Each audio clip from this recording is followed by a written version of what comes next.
Hello guys, in today's video I'm gonna show you how to turn off bad members on your account on Discord on role settings. Easy and quick.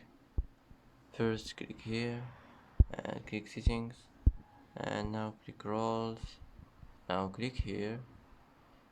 Now click permissions.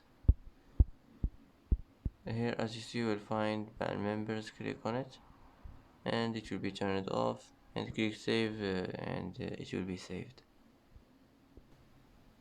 And that's it.